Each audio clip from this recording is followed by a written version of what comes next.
మీరున్నదేమో మారుమూల ప్రాంతం, వెళ్ళేదేమో దేశ విదేశాలకు. ఇది ఎట్లా అనుకూలమైంది? భారతీయ ఋషులు కూడా ప్రకృతి ఒడిలో అవే వేదాలు, అవే ఉపనిషత్తులు, అవే బ్రహ్మసూత్రాలు, అదే భగవద్గీత. మెకానికల్ ఇంజనీర్ నుంచి హిప్నోథెరపీకి వెళ్ళారు. హిప్నోథెరపీలో అనేక ప్రయోగాలు చేశారు. నిజానికి హిప్నోథెరపీ అనేది ఒక సైన్స్. యాక్చువల్ పైన తెలుసుకొని ఏంటంటే వాళ్ళ ప్రమేయం లేకుండా ఏమైనా చేయొచ్చు అని అనుకుంటారు, కానీ అది సాధ్యం కాదు. అనస్థీషియా ఇవ్వకుండా ప్రసూతి చేయడం అనేది అది సక్సెస్ అయిందా? ప్రసవం అనేది స్త్రీ జాతికి ప్రకృతి ప్రసాదించిన వరం. సరికొత్త జన్మకు ఒక నాందిగా అనుభూతి చెందే మాతృత్వాన్ని నిజంగా అనుభవించడం అనే వరం. అన్నపూర్ణేశ్వరి అనేది అన్నదానానికి సంబంధించి, అది ఎందుకు ఏర్పాటు చేయాలనే భారతీయ సంస్కృతిలోని ప్రతి శబ్దం, ప్రతి మంత్రం, ప్రతి సంస్కృతి, ప్రతి పూజా విధానం, ప్రతి స్తోత్రం వెనకాల అపారమైన విశ్వ సత్యాలు, విశ్వ వైజ్ఞానిక సూత్రాలు ఉన్నాయి. నిజానికి ఎస్ఎస్వై యొక్క ప్రధాన ఉద్దేశం ఆరోగ్యం మాత్రమే కాదు, ఆరోగ్యాన్ని మించిన అనంతమైన విషయాలు ఎన్నో ఉన్నాయి. నిజానికి ఆరోగ్యానికి సమాజానికి తెలిసిన అర్థం వేరు, ఎస్ఎస్వైలో మనం ఇచ్చే అర్థం వేరు. Welcome real talk with AK.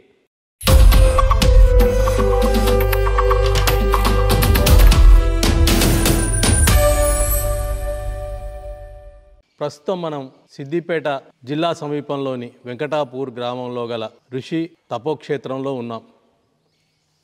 ఋషి ప్రభాకర్జీ మార్గదర్శకత్వంలో నడిచే తపోక్షేత్రంలో ఉన్నాం. ఈ క్షేత్ర నిర్వాహకులు రేఖా అశోక్జీ, బిఈ మెకానికల్ చదివినవారు, హిప్నోథెరపిస్ట్గా కొంతకాలం పనిచేశారు. వ్యాపార రంగంలో ప్రసిద్ధి చెందారు. తర్వాత పరిణామ క్రమంలో సిద్ధ సమాధి యోగాకు అనుబంధంగా మారి, సిద్ధ సమాధి యోగా శిక్షకులుగా మారి రకరకాల శిక్షణా కార్యక్రమాలు నిర్వహించారు. జాతీయ అంతర్జాతీయ సెమినార్లలో పాల్గొన్నారు. జాతీయ అంతర్జాతీయ అవార్డులు, రివార్డులతో పాటుగా డాక్టరేట్ కూడా పొందారు. ఈ మారుమూల ప్రాంతంలో ఉన్న వారి గురించి తెలియపరిచేందుకే ఈ కార్యక్రమం. నమస్కారం అశోక్జీ. నమస్కారం అంజన్న గారు. జాతీయ అంతర్జాతీయ సెమినార్లలో ఈ మధ్య చాలా తరచుగా పాల్గొంటున్నారు, చాలా కాలం తర్వాత. అవును. కారణాలు ఏంటి? కారణాలు ఏంటంటే మా సంస్థకు సంబంధించిన జాతీయ అంతర్జాతీయ స్థాయి కార్యక్రమాల్లో తరచుగా పాల్గొంటుంటాం. రకరకాలుగా వివిధ సాధనా శిబిరాలు, శిక్షణ శిబిరాలు, సెమినార్లు, వర్క్షాపులు, సింపోజియంలు. అనూహ్యంగా చెన్నైలో ఒక రామానుజ ట్రస్ట్ వారు అంతర్జాతీయ స్థాయి వివిధ ప్రపంచ సమస్యల మీద ఒక సదస్సు నిర్వర్తించి వివిధ సామాజిక రంగాలకు సంబంధించిన అందరినీ ఆహ్వానించారు వక్తలుగా. అప్పుడు ఎస్ఎస్వై నుండి ఇద్దరిని ఆహ్వానించడం జరిగింది. అంటే వివిధ సామాజిక కార్యకలాపాలలో విశేషంగా కృషి చల్పిన వాళ్ళు ఎవరని వాళ్ళు చూసి పిలిచారనమాట. సో అప్పుడు వెళ్ళినప్పుడు అప్పుడే గురూజీ యొక్క ఋషి ప్రభాకర్ల వారి ఒక లేటెస్ట్ బుక్స్ అప్పుడే రిలీజ్ అయినాయి అనమాట. దాన్ని ట్రైన్లో చదువుతూ వెళ్ళాను. ఆ స్ఫూర్తి లోపల రగులుతూ ఉంది. అప్పుడు ప్రపంచం ఎదుర్కొంటున్న అనేక సమస్యలకి భారతీయ సంస్కృతి ఎలా ఒక పరిష్కార మార్గం అవుతుంది అనేది గురూజీ చాలా ప్రస్ఫుటంగా దాంట్లో వివరించారు. అందులోని అంశాలు కొన్ని ఆధారంగా మాట్లాడడం జరిగింది. అక్కడ యునెస్కో వాళ్ళు ఉండే, యునెస్కో సదస్సుకు సంబంధించిన వరల్డ్ ఫిలాసాఫికల్ ఫోరం. అప్పుడు వాళ్ళు అది విని వచ్చి, మీరు మాట్లాడింది ప్రపంచానికి చాలా అత్యంత ఆవశ్యకమైంది. అంటే ఏ అంశం మీద మాట్లాడారు మీరు? అంటే అప్పుడు ప్రపంచం ఎదుర్కొంటున్న వివిధ సమస్యలు ఉన్నాయి కదా, టెర్రరిజం కావచ్చు, పర్యావరణ కాలుష్యం కావచ్చు, తర్వాత వివిధ దేశాల మధ్య ఉన్న వైషమ్యాలు, విభేదాలు కావచ్చు, ఆర్థిక రంగం కావచ్చు, విద్యారంగంలోని ఒడిదొడుకులు కావచ్చు, సమస్యలు, ఇలా చాలా విషయాల మీద ఆ సదస్సు జరిగింది 3 రోజుల పాటు. మీరు మాట్లాడిన అంశం ఏంటి? అందులో నేను ఈ సమస్యలకి భారతీయ సంస్కృతి ఎలా ఒక మార్గం చూపుతుంది, పరిష్కార మార్గం అనేది మాట్లాడాను అనమాట. అయితే అప్పుడు యునెస్కో సదస్సుకు వరల్డ్ ఫిలాసాఫికల్ ఫోరం వల్ల ఆహ్వానించారు. ఆహ్వానించిన తర్వాత యునెస్కోలో పాల్గొనడం జరిగింది. వివిధ ప్రపంచంలోని వివిధ దేశాలకు సంబంధించిన మేధావులు ఉండే. వాళ్ళ ముందు ఎస్ఎస్వై దృక్కోణం నుండి ఈ ప్రపంచంలోని వివిధ సమస్యలకు ఎలాంటి పరిష్కారం దొరుకుతుందని అదే విషయం మీద మాట్లాడినప్పుడు వాళ్ళు కూడా దాన్ని అభినందించారు, వాళ్ళు కూడా ప్రేరణ పొందారు. భారతీయ సంస్కృతి ఇంత గొప్పదని కూడా వాళ్ళ అభిప్రాయాన్ని వెలువచ్చడం జరిగింది. ఈ మధ్య వివిధ స్వచ్ఛంద సంస్థలు, వివిధ కార్పొరేట్ సంస్థలు కలిసి సంయుక్తంగా జాతీయ అంతర్జాతీయ స్థాయిలో సదస్సులు నిర్వర్తించాయి. న్యూఢిల్లీలో కొన్ని జరిగినాయి, బాంబేలో ఒక విద్యా సదస్సు జరిగింది, హైదరాబాద్లో ఒక వాణిజ్య సదస్సు జరిగింది, చెన్నైలో, గుజరాత్లో ఇలా వివిధ పర్యావరణ పరిరక్షణ మీద, తర్వాత ఈ ఎంటర్‌ప్రెన్యూర్‌షిప్ డెవలప్మెంట్ మీద ఈ సదస్సులు జరిగినాయి. వీటిపైన నిజానికి ఎస్ఎస్వై దృక్కోణం నుండి మాకు ఒక ప్రత్యేకమైన పరిశోధన ఉంది. ఈ రంగాలను ఏ విధంగా సమున్నతంగా ప్రభావితం చేయొచ్చు. అంటే అది గురూజీ చేసిన పరిశోధన, ఋషి ప్రభాకర్జీ చేసిన పరిశోధన, ప్రతిదీ గురూజీ స్ఫూర్తితో జరిగింది. ప్రతిదీ కూడా గురూజీ ఏదైతే జ్ఞానాన్ని, పరిజ్ఞానాన్ని ప్రసాదించారో వాటి ఆధారంగా, వాటి స్ఫూర్తి నుండి జరిగింది. సమస్త ప్రయోజనం కానీ, సమస్త గుర్తింపు కానీ ప్రతిదీ కూడా గురుదేవులకే, గురు పరంపరకే. మీరు వివిధ ప్రాంతాలలో సెమినార్లలో పాల్గొనడంతో పాటు అనేక అవార్డులు, రివార్డులు, డాక్టరేట్ పొందారు. డాక్టరేట్ ఎవరిచ్చారు? ప్రైవేట్ సంస్థనా లేదా? న్యూఢిల్లీలో మ్యాజిక్ యూనివర్సిటీ అని ఉంది, వారు గౌరవ డాక్టరేట్ ఇచ్చారు. దాంతోపాటు బహుముఖ ప్రజ్ఞాశాలి అవార్డు కూడా ఇచ్చారు వాళ్ళే. ఎందుకంటే చాలా రంగాల్లో ఎస్ఎస్వైని మనం ప్రవేశపెట్టడం జరిగింది కాబట్టి. వివిధ అవార్డులు కూడా పొందారు కదా? అవును. ఎక్కడెక్కడ? పర్యావరణ పరిరక్షణలో ఒక అవార్డు వచ్చింది. ఎక్కడ అది? ఎవరిచ్చారు? అది మన WAC అని వరల్డ్ రికార్డ్స్ అని ఒక సంస్థ ఉంది, వాళ్ళు ఇచ్చారు. తర్వాత అవుట్ స్టాండింగ్ అచీవ్మెంట్ అవార్డు అని ఒకటి లండన్ బుక్ ఆఫ్ రికార్డ్స్ అని వాళ్ళు ఒకటి ఇచ్చారు. తర్వాత భారత్ గౌరవరత్న వాళ్ళు ఒకటి అవార్డు ఇచ్చారు. ఎక్సలెన్సీ అవార్డు ఒకటి వాళ్ళు మనం సంస్థ ద్వారా ఇచ్చిన శిక్షణ అద్భుతంగా మానవాళికి ఉపయోగపడింది, లోక కళ్యాణానికి ఉపయోగపడింది అనే అంశంపై వాళ్ళు ఇచ్చారు. తర్వాత ఆక్స్ఫర్డ్ యూనివర్సిటీ వాళ్ళు కూడా పిలుపు వచ్చినట్టు ఉంది. అవును, మీరు వెళ్ళాల్సి ఉంది. అవును. అక్కడ దేని మీద ప్రసంగం చేయాల్సి ఉంది? ఆక్స్ఫర్డ్ యూనివర్సిటీ వాళ్ళు మొత్తం వివరాలన్నీ అడిగి తెప్పించుకున్నారు ఆన్లైన్లో. దాన్ని CV అంటారు, కరికులం విటే. ఇందాక మీరు జీవిత చిత్రం గురించి మాట్లాడుతున్నారు కదా, అంటే జీవితంలో బాల్యం నుండి ఇప్పటిదాకా చేసిన వివిధ కార్యక్రమాలు, విద్య, ఎడ్యుకేషనల్ క్వాలిఫికేషన్స్, ప్రొఫెషనల్ క్వాలిఫికేషన్స్, తర్వాత హాబీస్, ఎక్స్ట్రా కరిక్యులర్ యాక్టివిటీస్, వివిధ సంస్థాగత కార్యక్రమాలు, ఇవన్నిటికి సంబంధించిన వివరాలు వాళ్ళు తెప్పించుకున్నారనమాట. తెప్పించుకొని వాళ్ళు లైఫ్ టైం అచీవ్మెంట్ అవార్డు ఇవ్వడానికి వాళ్ళు ప్రతిపాదించి ఆహ్వానించారు. ప్రపంచ నాయకుల సమ్మేళనంలో పాల్గొనేది ఉంది. అంటే లండన్లోనా? ఆక్స్ఫర్డ్ యూనివర్సిటీ అంటే ఎక్కడ? ఆక్స్ఫర్డ్ యూనివర్సిటీ అందులోనే, ఆక్స్ఫర్డ్ యూనివర్సిటీలోనే, లండన్. అది ఆగస్టులో రావడానికి నేను ప్రణాళిక చేసుకుని, నిజానికి ఈ నెలలో వెళ్ళాల్సి ఉంది. కొంచెం ఈ సమయాభావ కార్యక్రమాలు ఈ మధ్య చాలా దేశవ్యాప్తంగా చాలా చోట్లకు వెళ్ళడం వలన కొంచెం ఆ సమయానుకూలత జరగలేదు. అందుకని ఆగస్టు ప్రోగ్రాంలో వెళ్ళడానికి ప్రణాళిక చేసుకున్నా. మీరున్నదేమో మారుమూల ప్రాంతం, వెంకటాపూర్ అంటే చుట్టూ అడవి ప్రాంతం. అవును. వెళ్ళేదేమో దేశ విదేశాలకు. ఇది ఎట్లా అనుకూలమైంది? ఇదే భారతీయ ఋషి సంస్కృతి. భారతీయ ఋషి సంస్కృతి అంటే ఆధునిక శాస్త్రవేత్తలు, భారతీయ ప్రాచీన ఋషులు ఇద్దరు ఒకటే చెప్పాలంటే. ఈరోజు అత్యంత ఆధునికమైన ఒక పరిశోధన టెక్నాలజీ బయటకు వచ్చింది. దాన్ని ఆర్టిఫిషియల్ ఇంటెలిజెన్స్ అంటారు, మెషిన్ లెర్నింగ్ అంటారు. అది కూడా ఎలా బయటకు వచ్చింది? ఒకానొక శాస్త్రవేత్త తన అంతరంగ మౌనంలో లీనమైనప్పుడు, ఆ అంతరంగమైన లోతైన మౌనంలో లీనమైనప్పుడు ఆ విశ్వ వైజ్ఞానిక సూత్రాలతో మమేకం ఏర్పడుతుంది. మమేకం ఏర్పడ్డప్పుడు ఆ శాస్త్రీయ సత్యాలు అతనిలో, అతని మస్తిష్కంలో భావస్ఫురణలుగా బయటకు వస్తాయి. దాన్ని ఒక మెథడాలజీగా రూపొందించబడుతుంది. ఇదే భారతీయ ఋషి సంస్కృతి. చెప్పాలంటే భారతీయ ఋషులు కూడా తమ ధ్యాన నిమగ్నులై ఇలా ప్రకృతి ఒడిలో బాహ్య ప్రపంచం యొక్క వివిధ అంశాలకు దూరంగా అంతరంగ మౌనంలో సమాధి స్థితిలో లీనమైనప్పుడు అనేకమైన విశ్వసత్యాలు వాళ్ళ మస్తిష్కంలో స్ఫురించాయి. అవే వేదాలు, అవే ఉపనిషత్తులు, అవే బ్రహ్మసూత్రాలు, అదే భగవద్గీత, అవే వివిధ స్తోత్రాలు, సంహితలు.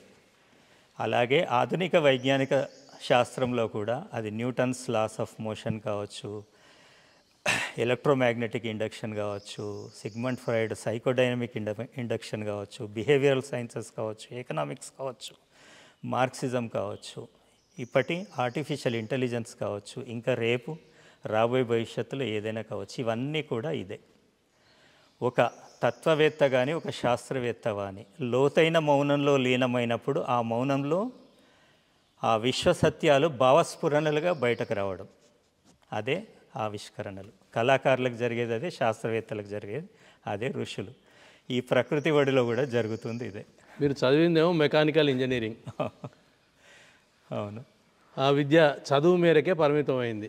తర్వాత ఉద్యోగం చేయలేదు, అటువైపు వెళ్ళలేదు. హిప్నోథెరపీ నేర్చుకున్నారు. మెకానికల్ ఇంజనీర్ నుంచి హిప్నోథెరపీకి వెళ్ళారు. హిప్నోథెరపీలో అనేక ప్రయోగాలు చేశారు. అవును. ఏం ప్రయోగాలు చేశారు? నిజానికి మెకానికల్ ఇంజనీరింగ్ చదువుతున్నప్పుడే హిప్నాటిజం, హిప్నోథెరపీతో నాకు ప్రవేశం ఏర్పడింది. అప్పుడు ఎక్స్ట్రా కరిక్యులర్ యాక్టివిటీస్ పట్ల చాలా శ్రద్ధ, ఆసక్తి ఉండేది. ఆ ఆసక్తి ప్రకారం దాంట్లో చాలా లీనమై పరిశోధన చేయడం జరిగింది. దాన్ని చాలా అధ్యయనం కూడా చేయడం జరిగింది. అలా ఇంజనీరింగ్ చేయడం జరిగింది. ఉద్యోగం చేస్తూ కూడా కొంతకాలం ఉద్యోగం చేశాను. నిజానికి వివిధ పరిశ్రమల రంగాల్లో ఉద్యోగం చేస్తూ కూడా దీన్ని ప్రాక్టీస్ చేశాను. తర్వాత దీంట్లో ఇంకా లోతుగా వెళ్ళడం జరిగింది. అప్పుడు ఈ మనోవైజ్ఞానిక శాస్త్రం, ఇది హిప్నోథెరపీ రెండు కలగలిసి అధ్యయనం చేయడం జరిగింది. అప్పుడు చక్కటి థెరప్యూటిక్ టెక్నిక్స్ బయటకు వచ్చినాయి హిప్నోథెరపీలో. ఎందుకంటే హిప్నోథెరపీకి, సైకో అనాలిసిస్కి, సైకాలజీకి, అబ్నార్మల్ సైకాలజీ స్టడీ చేయడానికి చాలా సంబంధాలు ఉన్నాయన్నమాట. సో అందులోని మెలకువలను జోడించి మేళవించి హిప్నోథెరపీ సాధన కొనసాగించడం జరిగింది. అంటే హిప్నాటిజంకు హిప్నోథెరపీకి చాలా తేడా ఉంటుంది. హిప్నాటిజం ఒక టెక్నిక్ అండ్ ఒక ఆర్ట్, ప్రదర్శనకు సంబంధించింది అంతే. ఒక ప్రదర్శనతో పాటు ఒక రకంగా ఒక హాబీగా దాని యొక్క ఆసక్తితో అధ్యయనం చేయడం, దాన్ని మనోవైజ్ఞానిక చికిత్సా విధానానికి వర్తింపజేయడం హిప్నోథెరపీ. దాంతోపాటు సెల్ఫ్ డెవలప్మెంట్, పర్ఫార్మెన్స్ డెవలప్మెంట్, మిగతా వాటికి కూడా దాన్ని ఈ విద్యారంగానికి వీటన్నిటి కూడా అమలుపరచవచ్చు. అది హిప్నోథెరపీ. మీరు ఒక ప్రయోగం చేశారు అప్పుడు, దాన్ని వివరిస్తారా?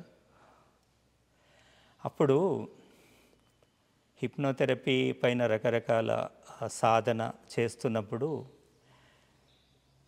కొందరు మానసిక రుగ్మతలకు లోనైన వాళ్ళు సంప్రదించడం జరిగింది. అందులో న్యూరోసిస్, సైకోసిస్ అనే రెండు రకాలు ఉంటాయి. న్యూరోసిస్ ప్రధానంగా మనస్తత్వానికి సంబంధించిన రుగ్మతలు. సైకోసిస్ అంటే మనస్తత్వంతో పాటు శారీరకంగా బ్రెయిన్ సిస్టంలో కూడా కొంత బ్రెయిన్ కెమిస్ట్రీలో కూడా కొంత చేంజెస్ జరుగుతాయి అన్నమాట. అది సైకోసిస్. అయితే న్యూరోసిస్కి హిప్నోథెరపీ అద్భుతంగా పనిచేస్తుంది, సైకో అనాలిసిస్ కానీ హిప్నోథెరపీ కానీ.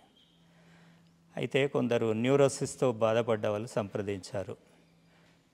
అందులో సైకలాజికల్ ఇంపార్టెన్స్, మానసిక నపుంసకత్వం అనేది, తర్వాత హిస్టీరియా రుగ్మత.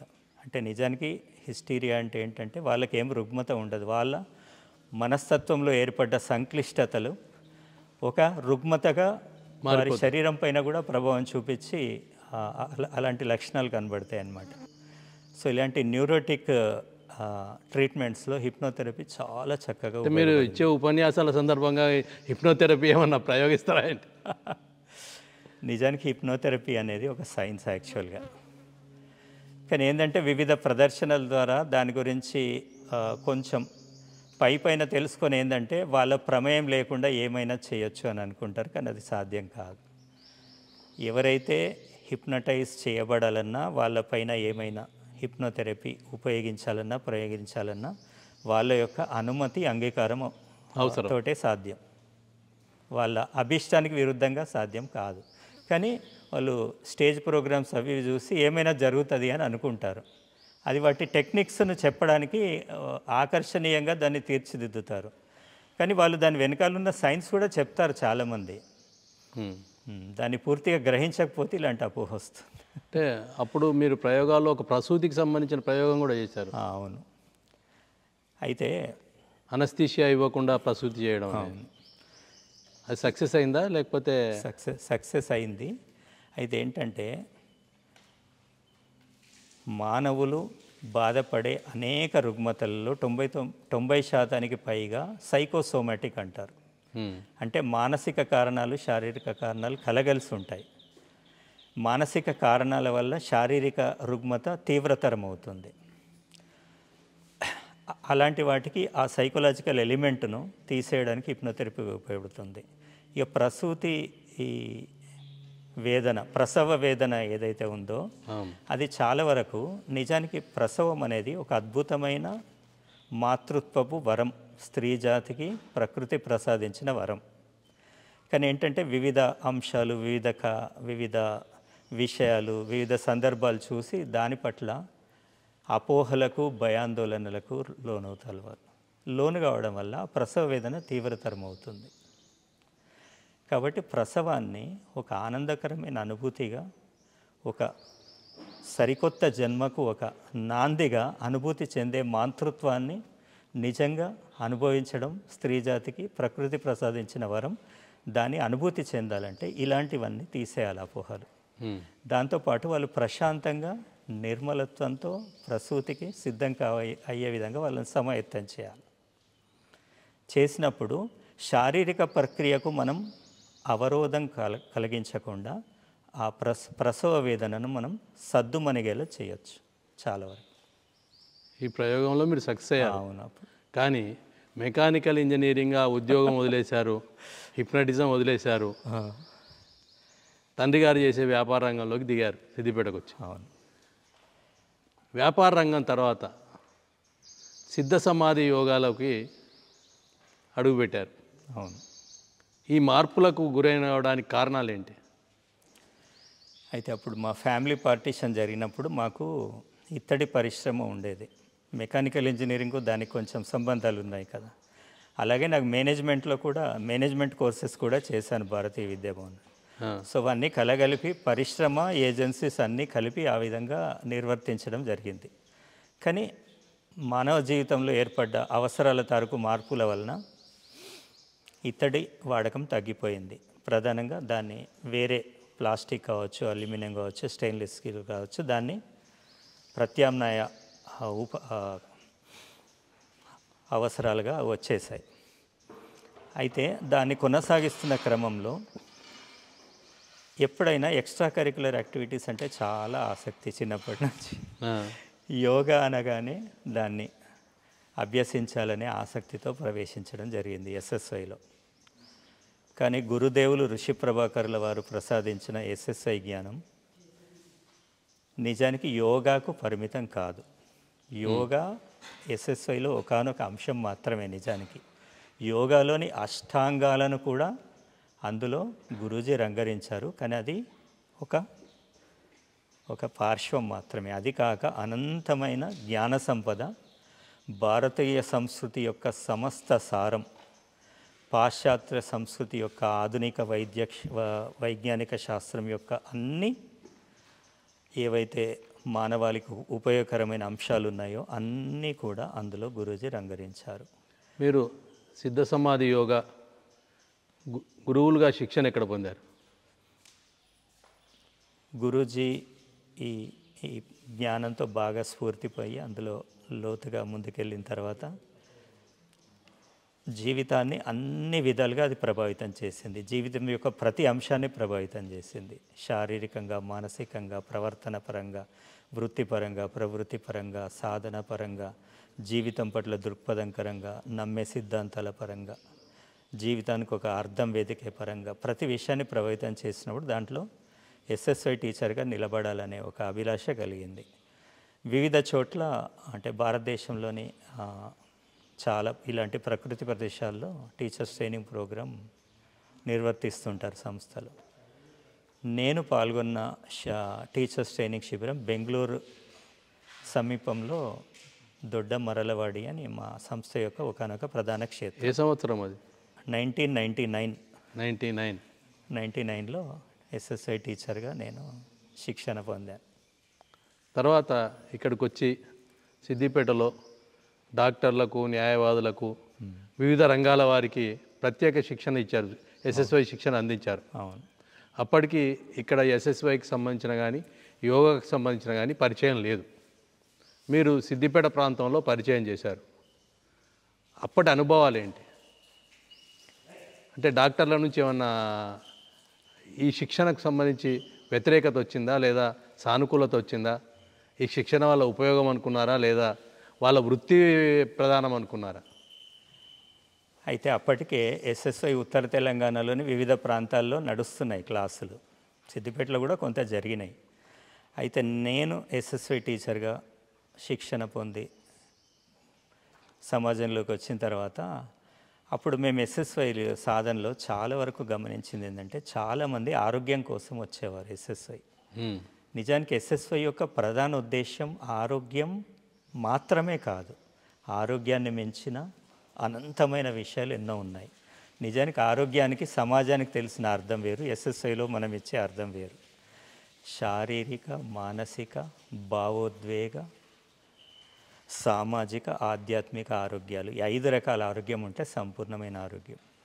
అయితే చాలామంది శారీరక ఆరోగ్యం పట్ల ఆకర్షితులై వచ్చేవాళ్ళు చాలామంది ఎస్ఎస్ఐకి.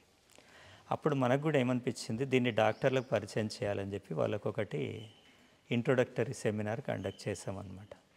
అది విన్న తర్వాత డాక్టర్లు అందరూ మరి మాకు మీరు ఎందుకు నిర్వర్తించరు ఎస్ఎస్ఐ క్లాస్ అని వారే చొరవ చూపించారు.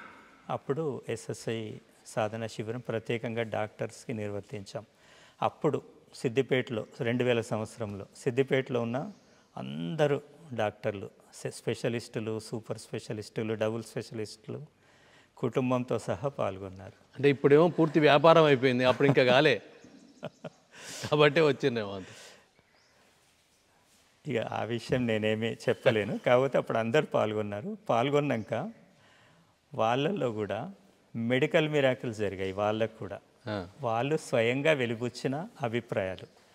వాళ్ళు కూడా మాకు so and so medical miracles జరిగాయి, నాకు పలానా రుగ్మత ఉండే, అది మా వైద్యశాస్త్రం ప్రకారం అది నివారించడం, నయం చేయడం సాధ్యం కాదు, కానీ ఇప్పుడు అది నివారణ అయిందని చాలామంది డాక్టర్లు చెప్పారు.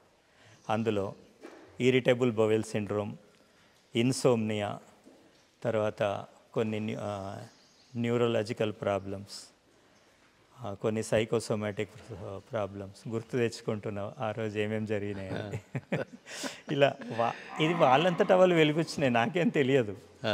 నేను గురుదేవులు రూపకల్పన చేసిన విధి విధానంలో సిద్ధ సమాధి యోగా నిర్వర్తించాను. అందులో ఉన్న అంశాలు అవి ఆ విధంగా ప్రభావం చూపించని వారే చెప్పినారు. ఆ తర్వాత వాళ్ళు కూడా చాలా స్ఫూర్తి పొంది చాలా సేవ చేశారు. ఇలాంటి ప్రాజెక్ట్స్ రావడానికి కొంతమంది విరాళాలు కూడా ఇచ్చినారు. ఎన్ని సంవత్సరాలు మీరు శిక్షణలు ఇచ్చారు? ఎన్ని శిబిరాలు నిర్వహించుంటారు సుమారు? అప్పటి నుంచి నిర్వర్తిస్తూనే ఉన్నాను. కాకపోతే ప్రారంభంలో బేసిక్ కోర్సెస్ సిద్ధ సమాధి యోగా ప్రధానంగా సిద్ధ సమాధి యోగా శిక్షకుడిగా ఇచ్చాను. తర్వాత ఇంకా దాంట్లో చాలా అడ్వాన్స్డ్ కోర్సెస్ ఉన్నాయి. నిత్య సమాధి యోగా, భావ సమాధి యోగా, తర్వాత వివిధ సాధన శిబిరాలు, 100% జ్ఞాపక శక్తి, 100% మెమొరీ ప్రోగ్రామ్ అంటారు, శైశవ విద్య, ఇన్ఫెంట్ సిద్ధ ప్రోగ్రామ్ అంటారు. తర్వాత వివిధ స్కూల్స్ ప్రాజెక్ట్స్ అంటే మొత్తం స్కూల్స్కు విద్యారంగం మొత్తానికి ఎస్ఎస్వై అందించడం, కాలేజ్ లెవెల్లో, తర్వాత కార్పొరేట్ లెవెల్లో. ఈ విధంగా శిక్షణ శిబిరాలు, సాధన శిబిరాలు చేస్తూ ఇంకొక ప్రధానమైన విషయం ఏంటంటే ఎస్ఎస్వై అనేది కేవలం ఒక సాధనగా, శిక్షణగా కాదు, సమాజంలో ప్రతి రంగాన్ని ప్రభావితం చేసే విధంగా దీన్ని అమలుపరచాలి. సమాజంలో ప్రతి ఒక్క రంగాన్ని మరింత ఉన్నత స్థితికి ఎస్ఎస్వై కాన్సెప్ట్ అమలుపరచడం ద్వారా తీసుకెళ్ళవచ్చు. అది పర్యావరణ రంగం కావచ్చు, హెచ్ఆర్డి హ్యూమన్ రిసోర్స్ డెవలప్మెంట్ కావచ్చు, హెల్త్ కావచ్చు, సైకాలజీ కావచ్చు, తర్వాత ఈ సమాజ సేవ కావచ్చు, ఉద్యోగ రంగం కావచ్చు, ఎంటర్‌ప్రెన్యూర్‌షిప్ డెవలప్మెంట్ కావచ్చు, రూరల్ ఇలా డెవలప్మెంట్ వివిధ కావచ్చు, రంగాల మత మీద సమరస్యం, ప్రభావం చూపిస్తుంది. వీటన్నింటిలో కూడా అంటే ప్రధానంగా నేను ఎస్ఎస్వై సాధనకు పరిమితం కాకుండా ఈ అన్ని రంగాల్లో రకరకాల కార్యక్రమాలు చేపట్టడం. ఎస్ఎస్వై సాధనలో భాగంగా ఏఎంసీ అనేది ఒకటి ఉంటుంది. అవును, అది ఒక రోజు 2 రోజుల కార్యక్రమాలు నిర్వహిస్తారు. 3.5 రోజులు ఉంటుంది. 3.5 రోజులు. వాటి ద్వారా ప్రయోజనం ఏంది? అది ఎస్ఎస్ శారీరక ఆరోగ్యం కోసమేనా లేదా మానసిక ఆరోగ్యం కోసమా? దేనికోసం? ఇందాక అనుకున్నాం, మొత్తం కడుపంతా SSY ఖాళీ అనేది చేసే పద్ధతి సంపూర్ణ ఒకటి ఉంటుంది. ఆరోగ్యం. శారీరక ఆరోగ్యం, మానసిక ఆరోగ్యం, భావోద్వేగ ఆరోగ్యం, సామాజిక ఆరోగ్యం, ఆధ్యాత్మిక ఆధ్యాత్మిక ఆరోగ్యం. ఈ 5 రకాల ఆరోగ్యం సంపూర్ణంగా ఇవ్వగలిగితేనే అది సంపూర్ణమైన ఆరోగ్యం. నిజానికి ఏ ఒక ఆరోగ్యంలో తేడా ఉన్నా ఈ ఆరోగ్యం నిజానికి మిగిలిన వాటి మీద ప్రభావం చూపిస్తుంది. చూపిస్తుంది. ఉదాహరణకు సామాజిక ఆరోగ్యం లేని వానికి సంపూర్ణమైన ఆరోగ్యం వచ్చిందనుకో, వాడి వల్ల సమాజానికి అనర్థమే ఆ. అనర్థమే అవుతుంది. ఉదాహరణకి ఆధ్యాత్మిక ఆరోగ్యం లేని వానికి పూర్తి మానసిక ఆరోగ్యం అయితే వాడు లోకకంటకుడే అవుతాడు. కాబట్టి సంపూర్ణ ఆరోగ్యం ఇవ్వాలి. అయితే మీరు ఇందాక ఏఎంసీ గురించి అడిగారు ప్రత్యేకంగా.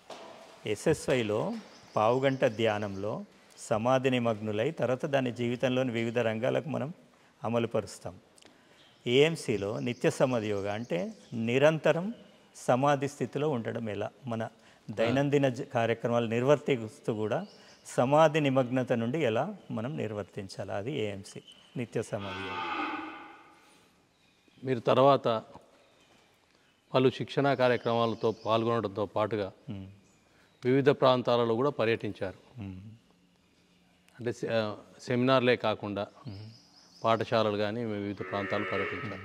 వాటి అనుభవాలు ఏంటి? అయితే వివిధ కార్యక్రమాలు విద్యారంగంలో నిర్వర్తించినప్పుడు 100% మెమరీ ప్రోగ్రామ్ కోసం కావచ్చు, తర్వాత అప్పుడప్పుడు ఇన్ఫెంట్ సిద్ధ ప్రోగ్రామ్ అంటే శైశవ విద్య కోసం, స్కూల్ ప్రాజెక్ట్స్, తర్వాత ఎంటర్‌ప్రెన్యూర్‌షిప్ డెవలప్మెంట్ ప్రోగ్రామ్ కోసం, తర్వాత కార్పొరేట్లో SSY, HRD human resource development, వీటి గురించి మనం చేసినప్పుడు తెలంగాణలోని వివిధ ప్రాంతాలతో పాటు భారతదేశంలోని వివిధ ప్రాంతాల్లో మా సంస్థ తరఫున జరిగిన కార్యకలాపాలలో, అది బాంబే కావచ్చు, గుజరాత్ కావచ్చు, బెంగళూరు కావచ్చు, చెన్నై కావచ్చు, వైజాగ్ కావచ్చు, ఇలా చాలా చోట్ల పాల్గొనడం జరిగింది. ఇలా పర్యటించడంతో పాటుగా మీరు సిద్దిపేటలో మాతా అన్నపూర్ణేశ్వరి టెంపుల్ ఏర్పాటు చేశారు. ఆ టెంపుల్ ఆలోచన ఎందుకు వచ్చింది? ఇక్కడ ప్రతి చోట చాలా దేవాలయాలు ఉంటాయి. అవును, అన్నపూర్ణేశ్వరి అనేది అన్నదానానికి సంబంధించింది. అది ఎందుకు ఏర్పాటు చేయాలనే వాంచగలిగింది? భారతీయ సంస్కృతిలోని ప్రతి శబ్దం, ప్రతి మంత్రం, ప్రతి సంస్కృతి, ప్రతి పూజా విధానం, ప్రతి స్తోత్రం వెనకాల అపారమైన విశ్వ సత్యాలు, విశ్వ వైజ్ఞానిక సూత్రాలు ఉన్నాయి. నిజానికి ఇది నేను నా అనుభవంలో నేను కనుగొన్నాను. నా ఇంజనీరింగు మొత్తం నాకు ఇందులో దొరికింది. నాకు భారతీయ సంస్కృతిలో, నేను ఊరికే చెప్పడం లేదు. క్వాంటమ్ మెకానిక్సు, తర్వాత Albert Einstein theory of relativity, Newton's laws of motion, electromagnetic induction, నేను చదువుకున్న అన్నీ కూడా నేను కనుగొన్నాను భారతీయ సంస్కృతిలో ఒక్కొక్క శబ్దం వెనకాల. ఇది నా స్వానుభవం, గురుదేవుల ప్రభావంతో కలిగిన నా యొక్క స్వానుభవం. అయితే అన్నపూర్ణేశ్వరి క్షేత్రం కేవలం గురూజీ స్ఫూర్తితో ప్రారంభించాం. అప్పుడు నాకు ఇంత అవగాహన లేదు. ఒకే ఒకటి నాకున్న అవగాహన, భారతీయ దేవాలయాలు అనేది కేవలం పూజా పునస్కారాలు మాత్రం కాదు, అదొక సాంస్కృతిక కేంద్రము, అదొక వైజ్ఞానిక కేంద్రం, నిజానికి అదొక విశ్వ సత్యాల కేంద్రం. మీరు ప్రాచీన దేవాలయాలు చూడండి, అన్నిట్లో ఇదే దాగి ఉంది. నేను ఒక ఇంజనీర్గా మాట్లాడుతున్నా, ఒక మేనేజ్మెంట్ పోస్ట్ గ్రాడ్యుయేట్గా మాట్లాడుతున్నా. ప్రతి ప్రాచీన భారతదేశ ఆ, పురాతన దేవాలయాన్ని పరిశోధించండి, అందులో అపారమైన సైన్స్ ఉంది ప్రతి విషయంలో. కాబట్టి భారత దేవాలయం అనేది ఒక సాంస్కృతిక కేంద్రము, ఒక వైజ్ఞానిక కేంద్రము, ఒక విశ్వసత్య సాధనకి ఒక తపో సాధన కేంద్రం వాస్తవానికి. దాన్ని సామాజిక అంశాలకు మేళవించాలి, అమలుపరచాలి. నువ్వు పూజ పునస్కారం చేసుకొని పోతే నీ వల్ల సమాజానికి ఏం లాభం? అందుకోసం మేము నెలకొల్పలే. అందుకే అన్నపూర్ణేశ్వరి ప్రాంగణంలో ఆ సాంప్రదాయ పద్ధతిలో పూజా కార్యక్రమాలు, వివిధ సాంప్రదాయ పద్ధతుల్లో వివిధ ఉత్సవాలు జరుగుతాయి. అదే ప్రాంగణంలో మాతృమందిరం, ఋషి విద్యాలయ మాతృమందిరం స్కూల్లో విద్యార్జన జరుగుతుంది. అదే ప్రాంగణంలో ఎస్ఎస్ఐ క్లాసులు జరుగుతాయి, సదస్సులు జరుగుతాయి. అదే ప్రాంగణంలో ప్రతి వారం అన్నప్రసాద క్షేత్రం జరుగుతుంది శుక్రవారం. నిజానికి సిద్దిపేటలో మొట్టమొదట అన్నప్రసాదం ప్రారంభించింది అన్నపూర్ణేశ్వరి క్షేత్రంలో. ఈరోజు వారం పొడుగునా ప్రతి చోట ఉంది. అదొక గొప్ప పరిణామం. మేము దాన్ని స్వాగతిస్తున్నాం, సంతోషిస్తున్నాం. కాబట్టి దేవాలయం అనేది ఒక సంస్కృతి కేంద్రంగా, వైజ్ఞానిక కేంద్రంగా, ఒక తపోసాధన కేంద్రంగా తీర్చిదిద్దడానికి గురూజీ ఆలయాలు నెలకొల్పారు. అన్నపూర్ణేశ్వరి యొక్క ఉద్దేశం కూడా అదే. మాతృమందిర్ పాఠశాల 2 పాఠశాలలు సిద్దిపేటలో ఏర్పాటు చేశారు. అవును, మధ్యలో కొంత అంతరాయం కలిగిన అవును, వాటిని కొనసాగిస్తున్నారు. అవును. వాటి ప్రయోజనం ఏంటి? నిజానికి శైశవ విద్య ఒకటి ఉంది, అవును, ఈ విద్య మాతృమందిర్ విద్య ఒకటి ఉంది. నిజానికి ఎస్ఎస్వై అనేది భారతీయ సంస్కృతి యొక్క సమస్త సారాన్ని అత్యంత సులభమైన పద్ధతిలో నైష్కర్మ్య విధానం అంటారు. అది యుగ యుగాలుగా మరుగున పడింది. నిజానికి ఆ నైష్కర్మ్య శాస్త్రం అనేది భగవద్గీతలో ఉంది సూక్ష్మంగా, కానీ దాన్ని ఒక అర్థం కాని ఆదర్శంగానే ఉంది చాలామందికి. ఆచరణాత్మక విధానంగా ఉండడం అనేది ఒక విప్లవాత్మక పరిణామం ఎస్ఎస్ఐలో గురూజీ చేసింది. అయితే సమస్త భారతీయ సంస్కృతిని మేమంతా, ఇప్పుడు మీలాంటి వాళ్ళు, మాలాంటి వాళ్ళు ఒక దశలో 20, 30, 40, 50, 60 సంవత్సరాలకి దొరికితేనే వాళ్ళ జీవితంలో అద్భుతమైన ప్రయోజనాలు కలిగినాయి. మరి ఎంతసేపు అంటే ఒక దశలో జీవితం సమరంలో ఒక ఒడిదొడుకులకు లోనై పాక్షికంగా శిథిలమైన యంత్రాలను రిపేర్ చేయడానికైనా సిద్ధసమాధి యోగా, లేదా ఒక సరికొత్త తరాన్ని, ఒక భవిష్యత్ మహామహుల్ని సృష్టించాలి నిజానికి ఎస్ఎస్ఐ. అందుకే శైశవ విద్య, ప్రాథమిక విద్యలోనే ఎస్ఎస్ఐ అంశాలను రంగరించడం, అదే శైశవ విద్య. ప్రాథమిక అంటే అంకుర దశలోనే రంగరించడం అనేది శైశవ విద్య, ప్రాథమిక విద్యలో రంగరించడం అనేది ఋషి విద్యాలయం మాతృమందిరం. ఎందుకంటే వాళ్ళు ఒక అత్యుత్తమ మానవులుగా సమాజంలో నిలబడతారు. అంటే ఈ రెండింటి తర్వాత కంటిన్యూటీ లేదు. కంటిన్యూటీ మళ్ళీ ప్రైవేట్ పాఠశాలకు వెళ్ళడము, గవర్నమెంట్ పాఠశాలకు వెళ్ళడము. దానికోసమే ఋషి గురుకులం అనేది నెలకొల్పాం కొన్ని చోట్ల మేము. ఎక్కడుంది అది? అది వైజాగ్లో ఒకటి ఉంది, తర్వాత బెంగళూరులో ఉంది, పూణేలో ఉంది. ఇక్కడ కూడా ఈ విశ్వేశ్వర తపోక్షేత్రంలో గురూజీ ఒక ప్రత్యేకమైన కాన్సెప్ట్ ఇచ్చారు, ఋషి గురుకులం ఇంటర్నేషనల్ ఇంజనీరింగ్ స్కూల్ అని. ఏ సంవత్సరం ఇది? ఏ సంవత్సరం? అంటే అది ఇంకా ప్రణాళిక దశలోనే ఉంది. ప్రణాళిక దశలోనే ఉంది. దాని ఈ తపోక్షేత్రం ఏర్పాటు చేసింది ఏ సంవత్సరం? తపోక్షేత్రం స్థాపించింది మనం 2000 సంవత్సరంలో. అయితే మధ్యలో కొంచెం ఈ కాళేశ్వరం లిఫ్ట్ ఇరిగేషన్ ప్రాజెక్ట్తో ఒక 7-8 సంవత్సరాలు మాకు ఈ ప్రాజెక్టు ఇబ్బందులకు, ఒడిదొడుకులకు లోనైంది. ఉన్న కొద్దిపాటి స్ట్రక్చర్స్ ధ్వంసమైనాయి. తర్వాత కరోనా ఒకటి, తర్వాత గురూజీ యొక్క భౌతిక నిష్క్రమణ అనేది. భౌతిక నిష్క్రమణ అంటున్నాను, గురూజీ నిష్క్రమించలేదు, భౌతికంగా మాత్రమే నిష్క్రమించారు. సో దానివల్ల ఏర్పడ్డ కొంచెం సంస్థాగత అంశాలు కానీ ఇలాంటి వాటి వల్ల మేము ఇంకా దాన్ని స్థాపించలేకపోయినాం. త్వరలో స్థాపిస్తాం. ఈ తపోక్షేత్ర లక్ష్యాలు ఏంటి? తపోక్షేత్రం యొక్క లక్ష్యాలు బ్రీఫ్గా వివరించండి. గురుదేవులు ఋషి ప్రభాకర్ల వారు పదే పదే చెప్పేవారు, ఈ విశ్వేశ్వర తపోక్షేత్ర అనేది భవిష్యత్తులో సమస్త ప్రపంచానికి అంతర్జాతీయ స్థాయి శిక్షణ సాధన కేంద్రంగా పరిణమిస్తుంది అని. ఒకసారి కాదు, 2 సార్లు కాదు, పదే పదే చాలాసార్లు చెప్పారు, చాలా చోట్ల చెప్పారు. దేశవ్యాప్తంగా ఎక్కడ మా కార్యక్రమాలు జరిగినా సిద్దిపేటలో ఇది రాబోతోంది అని చెప్పారు. మరి అంత లోతైన మౌనంలో, సమాధిలో, సమాధికి ఒక మానవ రూపంగా ఉన్న గురూజీ సమస్త ప్రపంచాన్ని ప్రభావితం చేయగలిగే ఒక మహాశాస్త్రాన్ని ప్రసాదించిన గురూజీ పదే పదే అన్నిసార్లు చెప్పారంటే అది ఊరికే చెప్పారు. దాని వెనకాల దైవ రహస్యం, ఋషి రహస్యం ఉంది. అది తప్పకుండా ఆవిష్కారం అవుతుంది. ప్రస్తుతం ఒడిదొడుకుల నుంచి బయటపడుతున్నాం. ప్రస్తుతం ఇక్కడ యోగశాల, యాగశాల, గోశాల, వేద పాఠశాల ప్రస్తుతం ఈ ప్రాంగణంలో ఇవి 4 ఒక స్థాయిలో జరుగుతున్నాయి. ఇంకా తారస్థాయి అని కూడా చెప్పలేను, ఒక దశలో నడుస్తున్నాయి. అనునిత్యం సూర్యాస్తమయంలో అగ్నిహోత్రం, హోమం, 35 ఆవులు, లేగదూడలు, కోడెలు అన్నీ కలిసి ఉన్నాయి. వాటికి పోషణ, సేవ. ఈ వేద పాఠశాల వాళ్ళు ఇక్కడ వేదాధ్యయనం చేస్తున్నారు. జై గురుదేవ్. నా పేరు రాజూరి వాసు. ఇన్ఫాంట్ సిద్ధ ప్రోగ్రామ్, జాయ్ ఆఫ్ పేరెంటింగ్ అంటే చిల్డ్రన్ ఎడ్యుకేషన్ అండ్ సైకాలజీ మీద శిక్షకుని. నాకు మా గురూజీ ఋషి ప్రభాకర్జీ, గురూజీ సిద్ధ సమాధి యోగ రూప కల్పొందించారు. దానివల్ల వాళ్ళు గురూజీ శిక్షణ పొందిన వాళ్ళందరూ కూడా హాయిగా, ఆనందంగా, సంతోషంగా, ఆరోగ్యంగా ఉండడాన్ని గమనించిన తర్వాత గురూజీ ఇది చిన్నపిల్లల నుంచే స్టార్ట్ చేద్దామని 7 సంవత్సరాల నుంచి 12 సంవత్సరాల పిల్లలకు చిన్నపిల్లల సిద్ధ సమాధి యోగ చేయడం జరిగింది. అప్పుడు చిన్నపిల్లలందరూ బాధ్యతాయుతంగా చదువుపైన ఆసక్తి, అన్ని పనులపైన ఆసక్తి పెంచుకొని అన్ని రంగాల్లో నిష్ణాతులు కావడం గమనించాడు.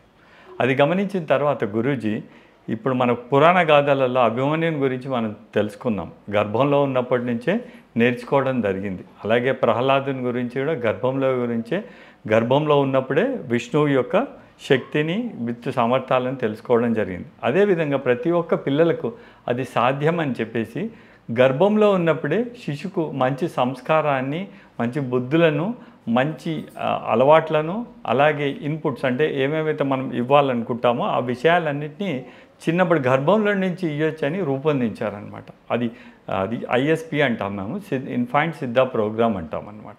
ఈ ఇన్ఫాంట్ సిద్ధ ప్రోగ్రాంలో భాగంగా మనము పిల్లలకి ఆల్రౌండ్ డెవలప్మెంట్ చేయడం జరుగుతుంది.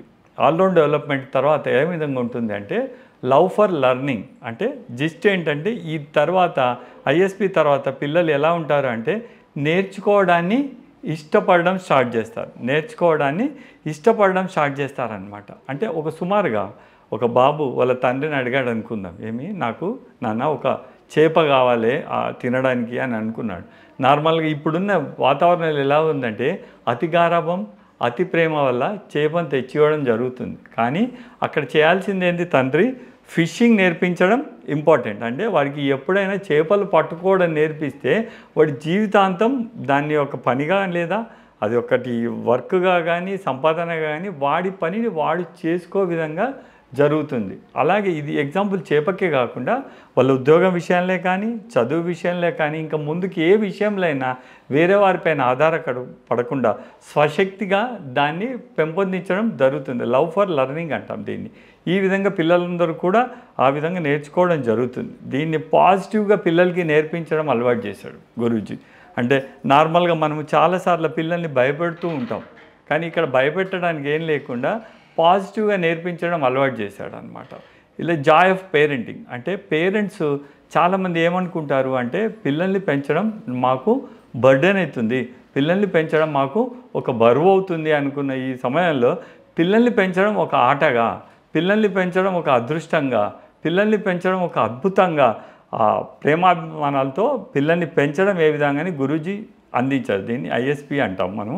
దీంట్లో భాగంగా మాతృమందిర్ స్కూల్ ఇప్పుడు మనం చూసాం కదా. మాతృమందిర్ స్కూల్ పిల్లలకి ఏ విధంగా నేర్పించవచ్చు, స్కూల్లో ఏ విధంగా నేర్పించవచ్చు, ఆటలు, పాటలు, నృత్యాలు, డ్యాన్సులు, తబలా, మ్యూజికల్ ఇన్స్ట్రుమెంట్స్, కరాటే, ప్రతి ఒక్క విషయంలో పిల్లల్ని మనం నిష్ణాతులుగా తయారు చేయొచ్చు. అంటే పిల్లలు ఎంత బాగుంటారు అంటే చిన్నప్పుడు వాళ్ళకి మీరు ఏది నేర్పిస్తే అది నేర్చుకునేటట్టే ఉంటారనమాట. దాన్ని సైంటిఫిక్గా ఆలోచిస్తే సుమారు 6 సంవత్సరాల వాళ్ళ రైట్ బ్రెయిన్ డామినేషన్ ఉంటుంది. మనం ఎంత ఇన్పుట్స్ ఇస్తే అంత ఇన్పుట్స్ వాళ్ళు నేర్చుకుంటూనే ఉంటారు. కానీ సాధారణంగా చాలామంది పేరెంట్స్ ఫస్ట్ 6 సంవత్సరాలని వదిలేస్తారనమాట. వదిలేసిన తర్వాత అప్పుడు రైట్ బ్రెయిన్ డామినేషన్ తక్కువ అవుతుంది, లెఫ్ట్ బ్రెయిన్ డామినేషన్ వస్తుంది. అంటే నేర్చుకోవడం సులభం కాదు అనమాట.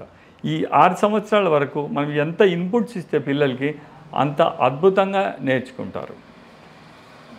ఈ స్కూల్ మనది ఋషి విద్యాలయ మాతృమందిర్ అనే స్కూలు. ఇక్కడ టీచర్లందరూ అమ్మలుగా ఉంటారు, మగ టీచర్లందరూ ఒక ఆచార్యగా ఉంటారు. ఒక ఇంట్లో పెరిగిన వాతావరణంతో, ఒక స్వేచ్ఛా వాతావరణంతో ఈ విధంగా జరుగుతుంది. ఇక్కడ పిల్లలకి ఆల్రౌండ్ డెవలప్మెంట్ ఇవ్వడం జరుగుతుంది. ఆల్రౌండ్ డెవలప్మెంట్ అంటే ఇప్పుడు మన ఎడ్యుకేషన్ సిస్టంలో ఒక మెంటల్ డెవలప్మెంట్ మాత్రమే ఉంటుంది. ఇక్కడ physical development, mental development, social development, emotional development, spiritual development 5 రకాల డెవలప్మెంట్స్ ఉంటాయన్నమాట.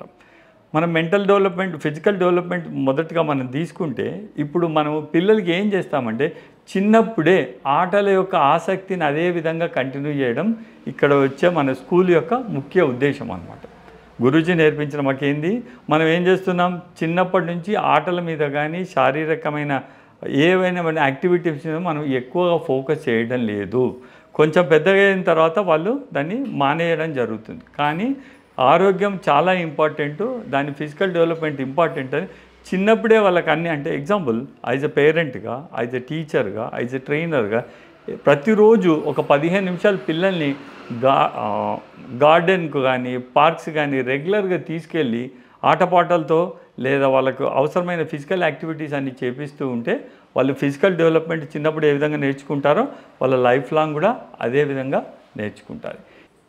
పిల్లల యొక్క మెంటల్ డెవలప్మెంట్ ఏ విధంగా చేపిస్తాము ఇక్కడ అంటే, ఇది పిల్లలకి వొకాబులరీ ఏ విధంగా నేర్పిస్తాము అంటే ఏబిసిడీలు నేర్పించకన్నా ముందే మనం ఈ విధంగా వర్డ్స్ నేర్పించడం జరుగుతుంది. అంటే మనం తెలుగులో ఎప్పుడైనా నేర్చుకోలేదు. మనం తెలుగులో ఎప్పుడైనా ఫస్ట్ పదాలు నేర్చుకున్నాం, తర్వాత వాక్యాలు నేర్చుకున్నాం. ఆ విధంగా వాక్యాలు పదాలు వచ్చిన తర్వాతనే స్కూల్కి వెళ్ళిన తర్వాత నేర్చుకోవడం జరుగుతుంది. అందువల్లే మన మాతృభాషని మనం చక్కగా చెప్పగలుగుతాం. వేరే భాషను చెప్పడానికి ఎందుకు ఇబ్బంది అవుతుందంటే, మనము ఉదాహరణ ఇంగ్లీష్ తీసుకుంటే ఏబిసిడీలు ఫస్ట్ నేర్చుకుంటాం. ఏబిసిడీలో మీనింగ్ లేదు కాబట్టి మనం నేర్చుకోవడానికి ఇబ్బంది అవుతుంది, గ్రామర్ కూడా ఇబ్బంది అవుతుంది. ఎప్పుడైనా ఇలా పదాలతో నేర్చుకుంటే మనం లాంగ్వేజ్ చక్కగా మాట్లాడగలుగుతాం, చక్కగా చదవగలుగుతాం. అండ్ అలాగే మ్యాథమెటిక్స్ కూడా మన డాట్ కార్డ్ మెథడ్తో నేర్చుకోవడం జరుగుతుంది. ఇది ఈ విధంగా మ్యాథమెటిక్స్ డాట్ కార్డ్ మెథడ్తో నేర్చుకోవడం జరుగుతుంది. అంటే మ్యాథ్స్ చాలా ఈజీగా ఉంటుంది, పిల్లలు ఎక్కువ మ్యాథ్స్ చేయడానికి ఇష్టపడతారు. ఇప్పుడు ఏదైనా మ్యాథ్స్తో లింక్ ఉంటుంది, మీ అందరికీ తెలుసు. ఈ మ్యాథ్స్ని కూడా డాట్ కార్డ్ మెథడ్తో నేర్చుకుంటారు అనమాట. ఇది సుమారుగా 67 అని ఉంది. దీన్ని 67 అని పిల్లలకి టీచ్ చేస్తే మ్యాథమెటిక్స్ అదొక మీనింగ్ఫుల్గా ఉంటుంది. మీకు తెలుసు, మనం ఒక కంప్యూటర్ కొన్న తర్వాత ఇమ్మీడియట్గా పనిచేయదు. దాంట్లో డాస్ కానీ, విండోస్ కానీ, వర్డ్ స్టార్ కానీ, మనం ఏదైతే ఏమేమి వేస్తామో అవి మాత్రమే పనిచేస్తాయి. అలాగే పిల్లలకి మనం ఏమైతే నాలెడ్జ్ ఇస్తామో దానికే వాళ్ళకి వస్తుంది. అంటే మీరు ఎంత ఇన్పుట్స్ ఇస్తే అంత నాలెడ్జ్ వస్తుంది అనమాట. అంటే పిల్లలకి అన్నీ నేర్పించరాదు కాబట్టి మనము దీన్ని మేము ఎన్సైక్లోపీడియా బిట్స్ అంటాం. అంటే ఇది డీర్ అనమాట. డీర్ గురించి మనం చూపించలేం కాబట్టి అంటే బర్డ్స్ గురించి, ఎనిమల్స్ గురించి, కంట్రీస్ గురించి, ఫ్లాగ్స్ గురించి, ట్రాన్స్పోర్టేషన్ గురించి, ప్రపంచంలో ఉన్న వస్తు జ్ఞానాలన్నింటినీ కూడా మనము పిల్లలకి ఈ ఎన్సైక్లోపీడియా బిట్స్ ద్వారా మనం చూపించవచ్చు. ఎప్పుడైతే చూపిస్తామో వాళ్ళకి నాలెడ్జ్ ఉంటుంది. మనకు నార్మల్గా తెలుసు, ఎంత నాలెడ్జ్ ఉంటే అంత చక్కగా మాట్లాడతాము, అంత ఎక్కువగా మాట్లాడతాము. భాషకు కావాల్సింది మనకు పదాలు కావాలి. ఎన్ని పదాలు నేర్పిస్తే, ఎన్ని వస్తువులు నేర్పిస్తే అంత చక్కగా నేర్చుకుంటాడు. ఈ విధంగా సోషల్ డెవలప్మెంట్ కూడా పిల్లలకి నేర్పించడం. అంటే మనం అందరితో ఏ విధంగా ఉంటున్నాము, ఏ విధంగా కలిసిపోవాలా. నార్మల్గా మన జీవితంలో ఏం చేస్తామంటే కండిషనింగ్ పెడతాం. ఈ విధంగానే ఉండాలా, ఎవరైనా కలవగానే నమస్తే పెట్టాలా, థ్యాంక్స్ చెప్పాలా, దేవుడి దగ్గరికి ఇట్లా వెళ్ళాలా, అట్లా వెళ్ళాలని పిల్లల్ని చిన్నప్పటి నుంచి కండిషన్ పెడుతూ పోతుంటాం. అంటే ఒక వన్ టైప్ ఆఫ్ ఫోర్సింగ్ అనమాట. ఎప్పుడైతే పిల్లల్ని ఫోర్సింగ్ చేస్తూ పోతూ ఉంటామో అప్పుడు ఏమవుతుంది అంటే పిల్లల లోపల క్రియేటివిటీ పోతుంది, వాళ్ళు కూడా కాపీ చేయడాన్ని అలవాటు అయిపోతుంది. ఎమోషనల్ డెవలప్మెంట్ కూడా నేర్పించడం జరుగుతుంది. ఇక్కడ ఎమోషనల్ డెవలప్మెంట్ మనం ఏ విధంగా ఉండాలా, హ్యాపీగా ఎలా ఉండాలా, నవరసాలన్నింటినీ కూడా ఏ విధంగా పలకడం అనేటువంటిది కూడా నేర్పించింది. అండ్ లాస్ట్ ఏంటంటే స్పిరిచువల్ డెవలప్మెంట్. స్పిరిచువల్ డెవలప్మెంట్ మంత్రాలు అవి కాదు, హ్యాపీగా ఉండడం, కారణం లేకుండా హ్యాపీగా ఉండడం అనమాట. మనం ఎలా ఉంటాం, పెద్దవాళ్ళం పెద్ద ఏదో సక్సెస్ అయ్యి అచీవ్ అయితేనే దానికి ఆనందంగా ఉంటాం. చిన్నపిల్లలు ఎలా ఉంటారు, చిన్న విషయాలకే ఆనందంగా ఉంటారు. ఆ చిన్న విషయాలకు ఆనందంగానే ఎలా ఉండాలా అంటే అది ఏ కారణం లేకుండా ఆనందంగా ఉండేటట్టు ఉండాలి. గెలిచినా ఓడినా వచ్చినా పోయినా సంతోషంగా ఉండేటట్టు మనం పిల్లల్ని తయారీ. జై గురుదేవ్. ఇది జాయ్ ఆఫ్ పేరెంటింగ్ అంట మనం. ఇది ఋషి విద్యాలయ మాతృమందిరం. జై గురుదేవ్. వేద పాఠశాల ఆర్య సమాజ్కు ఆర్య సంబంధించి సమాజం సంబంధించింది, కానీ వాళ్ళని ఇక్కడ మనమే ప్రోత్సహించి పెట్టించాం. ఈ ఆర్య సమాజ్ వాళ్ళు కూడా ఇక్కడ ఉన్నారు. ఈ యాగం నిర్వర్తిస్తుంది కూడా ఆర్య సమాజమే. మనం వాళ్ళకు కావాల్సిన వేదిక ఇచ్చాం. అయితే మీరు దీని ఉద్దేశాలు అడిగారు, ఇక అది చెప్తున్నా. ఇది ప్రస్తుతం ఉన్న పరిస్థితి. ఉద్దేశాలు: ఋషి గురుకులం ఇంటర్నేషనల్ ఇంజనీరింగ్ స్కూల్ అంటే అంకుర దశ నుంటే ఇంజనీరింగ్ నైపుణ్యాన్ని రంగరించి హై స్కూల్ పూర్తయ్యేసరికి ప్రపంచ స్థాయి ఇంజనీర్లుగా వాళ్ళు బయటకు వస్తారని గురూజీ ఒక కాన్సెప్ట్ ఇచ్చారు. తర్వాత రైజ్ అని ఋషి ఇండస్ట్రియల్ సొసైటీ ఆఫ్ ఎంటర్ప్రెన్యూర్స్ అని, అంటే సమస్త సమాజంలోని ప్రతి ఒక్క రంగం, అంటే end worker to top chairman వరకు అందరూ ప్రతి ఒక్కరూ సుసంపన్నతను అనుభూతించడం ఎలా. నిజానికి ఐశ్వర్యం అనేది కేవలం సంపన్నత లేదు, సంపద మరియు అంతరంగ సంపద రెండు కలిస్తే అది ఐశ్వర్యం. అందరికీ సంపద, అంతరంగ సంపద ఎలా రావాలి, దీనికి దాని మీద చాలా పెద్ద ప్రణాళిక పరిశోధన జరిగింది. అదే ఋషి అంటే మీరన్న ప్రణాళిక కావాలంటే ఎన్నో కోట్ల రూపాయలు కావాలి ఆర్థిక పరంగా. అవును. దాని ప్రణాళిక ఏమైనా ఉందా? ఓకే, ఇంకా కొన్ని ఉన్నాయి. భారతీయ సంస్కృతికి సంబంధించిన Vedic technology university, yoga university, agriculture university అంటే న్యాచురల్ ఫార్మింగ్ అగ్రికల్చర్ యూనివర్సిటీ. తర్వాత అంటే ఏదైనా కార్పొరేట్ సంస్థలకు ఇంకేదైనా సంస్థలకు ఇస్తే తప్ప ఇవన్నీ పూర్తి కావడం అంత సాధ్యం కాదనుకుంటాను నేనైతే. అయితే నిజానికి మీరు చూడండి, పెద్ద పెద్ద సంస్థలు వాళ్ళందరికీ కూడా కార్పొరేట్ సంస్థల నుంచి విరాళాలుగా నిధులు వస్తాయి. మీరు చూడండి, మహర్షి మహేష్ యోగి కావచ్చు, ఆర్ట్ ఆఫ్ లివింగ్ కావచ్చు, తర్వాత సద్గురు కావచ్చు. ఇన్ఫ్యాక్ట్ ఆయన మా సీనియర్ ఎస్ఎస్ఐ టీచర్. అయితే భారతదేశంలో కేంద్ర ప్రభుత్వం యొక్క ఒక చట్టం ఉంది, తప్పకుండా అంటే ఇది థౌజండ్స్ ఆఫ్ క్రోర్స్ టర్నోవర్ ఉన్న కంపెనీస్కి ఇది వర్తిస్తుంది. అవును. కొంత భాగం తప్పకుండా సమాజ శ్రేయస్సుకి, లోక కళ్యాణానికి, చారిటీస్కి ఇవ్వాలి. అలాంటిది కనుక మాకు వస్తే అంటే ఆ ప్రయత్నాలు ఏమైనా జరుగుతున్నాయా? అయితే దాని గురించి ప్రయత్నాలు చేస్తున్నాము, చూద్దాం. ఇప్పుడు వివిధ రంగాల్లో ఉన్నారు మీలాంటి వాళ్ళు, వివిధ రంగాల్లో ఉన్నవారు ఈ కార్యక్రమం యొక్క ప్రాముఖ్యతను గుర్తించి ప్రోత్సహిస్తే అవన్నీ జరుగుతాయి. దాంతోపాటు వివిధ రంగాలకు సంబంధించిన వాణిజ్య రంగం కావచ్చు, పరిశ్రమ రంగం కావచ్చు, కార్పొరేట్ రంగం కావచ్చు, వాళ్ళతో ఎలా ఈ ప్రాజెక్టును క్రోడీకరించాలి, ఎలా వాళ్ళు దీన్ని ప్రోత్సహించాలి అనే విషయంలో కూడా ప్రణాళిక జరుగుతుంది. సిద్ధ సమాధి యోగా ద్వారా మీరు ఈ కార్యక్రమాలను నిర్వహిస్తున్నారు. ఈ ప్రాంతంలో, తెలంగాణ ప్రాంతంలో సిద్ధ సమాధి యోగా శిక్షకులు చాలామంది ఉండి ఉంటారు. వివిధ ప్రాంతాల్లో రకరకాల కార్యక్రమాలు నిర్వహిస్తున్నారు. వాళ్ళందరినీ సమన్వయపరిచి ఇక్కడికి రప్పించే అవకాశాలు ఏమైనా ఉన్నాయా? రప్పించి విస్తృతపరిచే అవకాశాలు ఉన్నాయా? తప్పకుండా. ఇప్పుడు ఇది ఇంకా ఒక గాడిలో పడేసరికి ఎంతోమంది సాధకులు ఇందులో పాలు పంచుకునే పరిస్థితి వస్తుంది. ఒక సిద్ధ సమాధి యోగ సాధకులే కాదు, సమాజంలోని ప్రతి ఒక్క రంగం దీనితో ముడిపడాల్సిన సమయం, సందర్భం ఆసన్నం కాబోతుంది. ఎందుకంటే ఎస్ఎస్వై అనేది సాధన కాదు, ఒక జీవిత విధానం, ఒక లోక కళ్యాణ కార్యకలాపం, మానవ ఔన్నత్యానికి సోపానం. ఆ విధంగా దీన్ని రూపకల్పన చేయాలి, ఆ విధంగానే దీన్ని అమలుపరచాలి. దానికోసం అందరినీ ఆహ్వానిస్తున్నాం. సుమారు 25 సంవత్సరాల నుంచి ఎస్ఎస్వై కార్యక్రమాలు నిర్వహిస్తున్నారు. ఇప్పుడు ఏ స్థాయిలో మీరున్నారు? అంటే దానికి ఏమన్నా డిజిగ్నేషన్స్ ఉంటాయా? ఏముంటాయి? అంటే మా సంస్థలో అత్యుత్తమ శ్రేణి అంటే సాధనలో పరాకాష్ఠములకు బ్రహ్మోపదేశకులని ఒక ప్రత్యేకమైన శిక్షణ, అంటే గురూజీ ప్రత్యేకంగా అనుమతించిన వాళ్ళకు మాత్రమే ఆ సాధన ఇవ్వబడుతుంది, ఆ కార్యక్రమం నిర్వర్తించాల్సి వస్తుంది.